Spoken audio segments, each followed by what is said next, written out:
And we are live. Hello, YouTube. Good to see everybody today. I'm super excited to have you here. And don't adjust your television sets. In 6 years, you've been watching me on this channel, and you've never once seen me in anything other than black. Maybe the occasional bright yellow hoodie that just happens to match with the tab branding, but never baby blue. But for WP Accessibility Day, I will make it happen. I saved the shirt to make sure it was nice and presentable for today. So super excited to be able to have this and wear it and represent today. And really grateful to have Michelle Frechette joining me today. She is the marketing team co-lead. I think I got that right. For WP Accessibility Day. And she is the person to talk to really when it comes to anything in WordPress, but especially WP Accessibility Day. And this is coming up on the 14th and 15th, or 15th and 16th, right, which is next week. It's almost here already. So I wanted to schedule this live stream where we're close enough to it that y'all could get it in your calendars, but not too far away where you forget about it. So hopefully this is perfect timing, because you can go to the address I'm going to put on the screen right now, 2025.wpaccessibility.day, and you can claim your free tickets to this event. And I would encourage you to do so, because there are so many cool things coming up. But I believe this is what, the 4th year for WP Accessibility Day. Is that right? 4th or 5th, maybe. It started in 2019. It skipped a year. So I think this is the 5th year. Yeah. Wow, that's excellent. Well, it's one of the best events every year, and I love the fact that it's kind of all around the clock. So no matter where you are on this globe, whatever time zone you're in, there's going to be sessions right when you're awake and sitting at your computer, which is perfect. So I guess for all those people who didn't get to participate in the last 5, why don't you tell us a little bit about what WP Accessibility Day is? Yeah, so WP Accessibility Day is a 24-hour event, as you said, bringing a different talk every hour around that full day and around the globe, so to speak. And so we have talks like just about almost everything that's about accessibility, from what it's like to be a colorblind developer. And even this year we have Joe Simpson Jr. talking about accessibility, physical accessibility to events and things like that.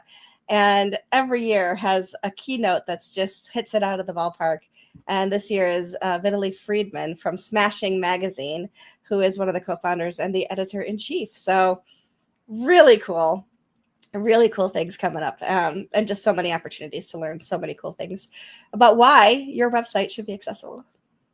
There's plenty of good reasons for sure. And I do love the format of it just being 24/7, so everybody can hit it up, because that's one of the things you miss out on so many events if they're not in your time zone. And here you really have no excuse. And people can go register right now, right? There's no cost involved in registering, showing up, and watching it live. Is that correct? That's right. But you do have to register, because it isn't just broadcast on YouTube, because we do use Zoom to do it for a couple reasons. Number one, it helps us be able to do Q&A and things like that.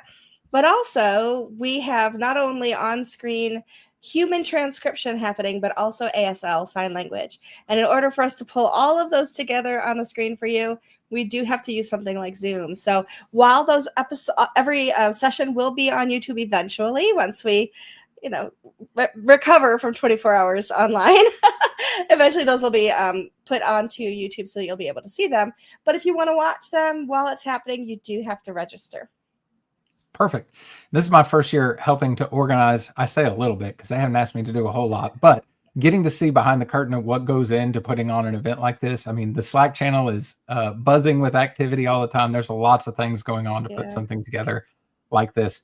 Now, most of the admin bar community are people who are web developers running web agencies or freelancers, those kinds of things. So do you think this is ideal for people like that? Is it better for agency owners or just website owners? Should we invite our clients to come check this out as well?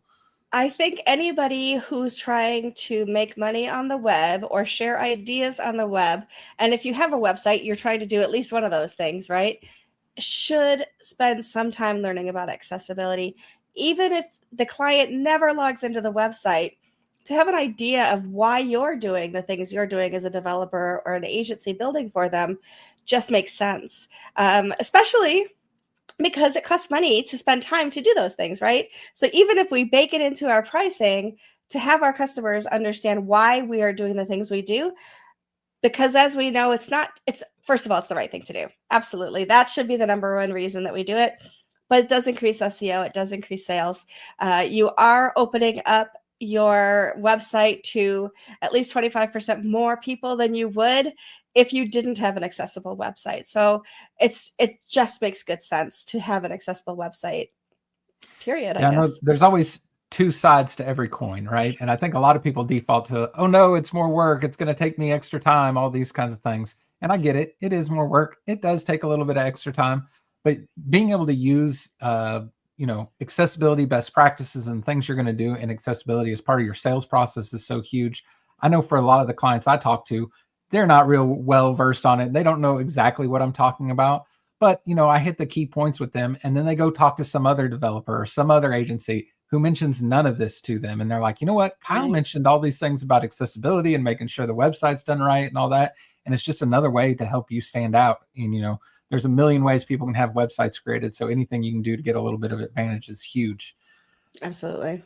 Now, I bookmarked a couple of these talks already. I didn't pay attention to the time zone on them, so we'll That's see if I'm okay. still awake for all of these or not. But I would love to know which talks are you most looking forward to?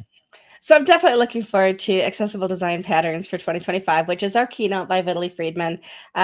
He does so much for the web in general, but with accessibility at the forefront, that I think that's going to be a really, really good a good topic.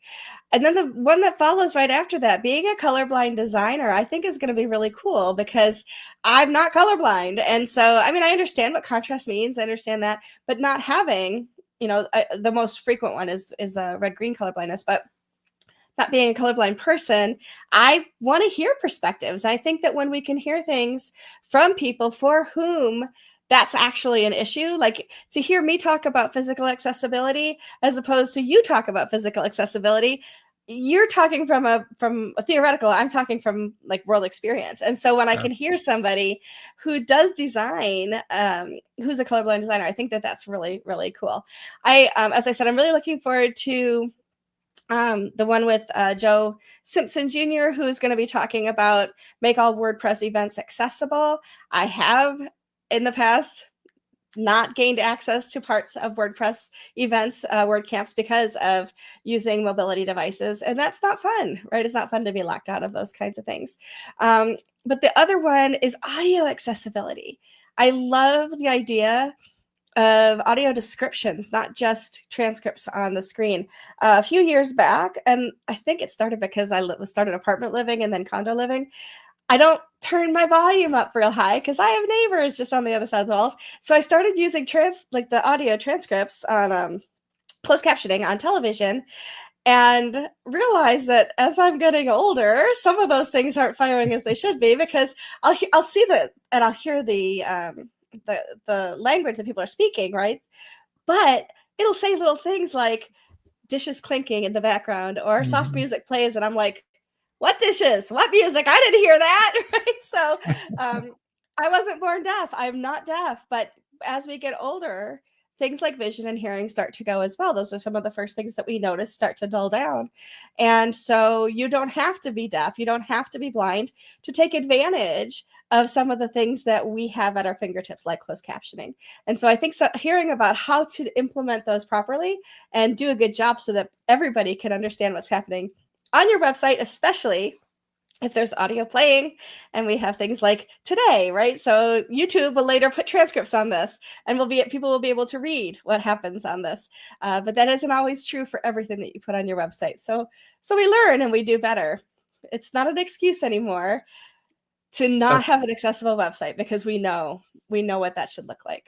Yes, that is very true. Now, the excuse of still trying to get around to that, we still got that one in our back pockets, I think, sometimes. Well, yeah. But also Uh, remember that as especially for agencies and designers, it is so much easier to build and design an accessible site than to go back and retrofit an accessible site. So make sure that you're building those things in from the ground and not trying to go back and see what needs to be accessible in the after fact, because a lot of people at that point will throw an overlay on. And as we know, overlays are actually a barrier to accessibility, not helpful to accessibility.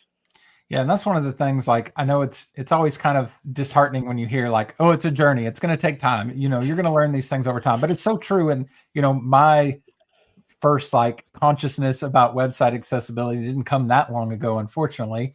But I've just learned more and more things over time, running the admin bar, especially all the conversations we've had.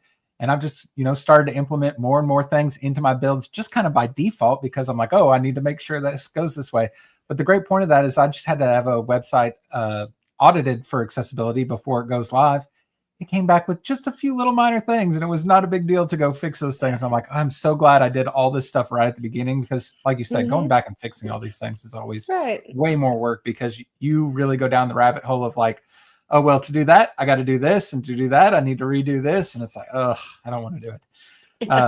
Well, I'm glad you brought up those talks. I've actually bookmarked 3 of them here, and we didn't bookmark the same ones, which is super interesting. So which ones are yours? Here we have demystifying screen readers. I just took Amber Hines' course on how to use VoiceOver, and it was such an awesome course. I absolutely loved it. I've been trying to test all my websites as I go, but I'm just not a native VoiceOver user. So anytime I'm using it, it's in the context of like, how do I tab through this and make sure it's accessible? And I don't really know what I'm doing. Man, that course got me so many tips and tricks, all the keyboard shortcuts I didn't know, the ways to test that I didn't know before. It was really great. So I'm interested in watching that talk so I can learn a little bit more about that.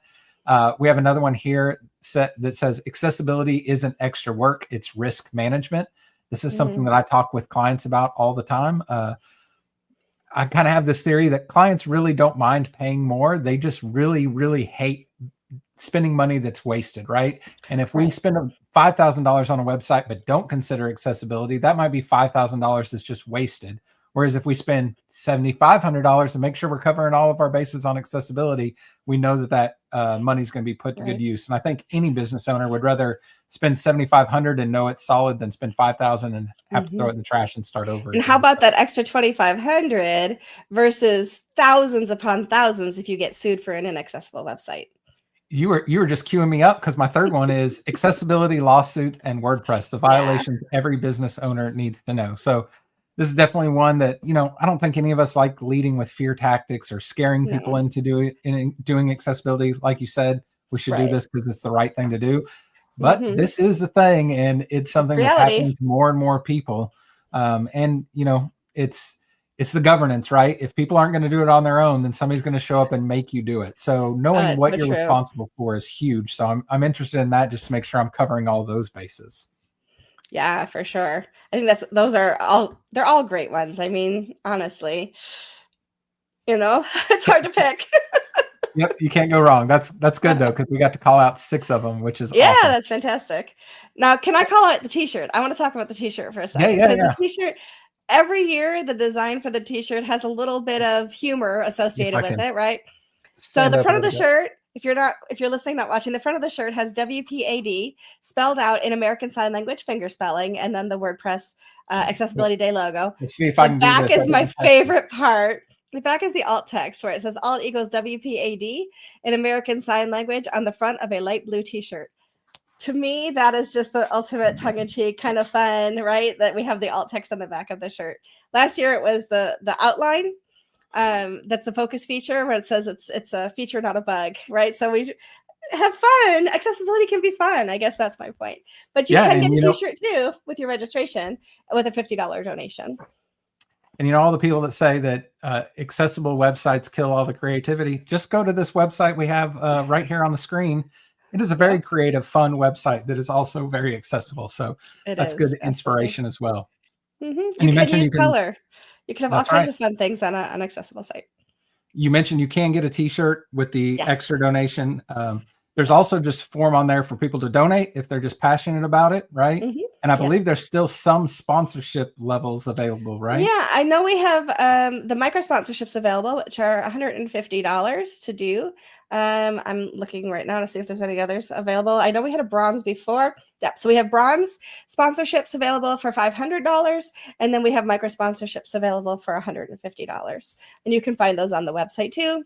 Just that 2025.wpaccessibility.day/sponsorship. And WP Accessibility Day is a registered nonprofit, correct? It is. It's a 501c3 here in the United States. So anything that's donated actually is tax deductible as well. That's right. So listen, if you got an agency, you can make a $150 donation. You can write this off on your taxes. Then your logo is going to go on the sponsors page, which I would encourage you to all go look at and see who's sponsoring this event. These are the people you probably also want to support in return.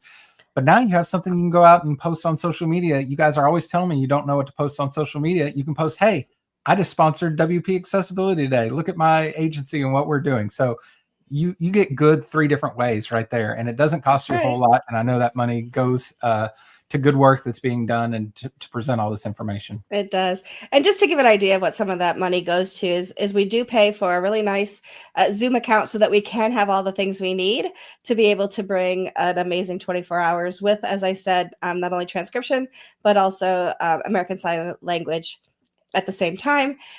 It also supports the website, all of the things that we need to push it out to social. So we do have to pay for services here and there that make things work really, really well. But all of the volunteers and the organizers, it is a labor of love for us. We are not making money off of the event. It really does just go back to feed into building the most amazing event that we possibly can for everybody who watches. Well, you guys are nailing it. So you're doing a great job with that. And I know you too, you're part of us. Being registered as a nonprofit kind of helps with anybody who's worried about any of that too. There's all kinds of paperwork that goes into it. So that was a big thing this year for the lead of the organization and the board there. So that last year that was not the case. This year we are registered 501c3 here in the States. That's a huge deal. Well, excellent. Well, is there anything I didn't ask you about that you want to make sure everybody knows about? I'm sure you've been on a tour of doing these. So if I've left something out, I want to make sure we cover it here as well. I'll just reiterate again that it does begin on October 15th through the 16th. It begins at, I believe, 11 a.m. Central Time here in the States. Could be 10.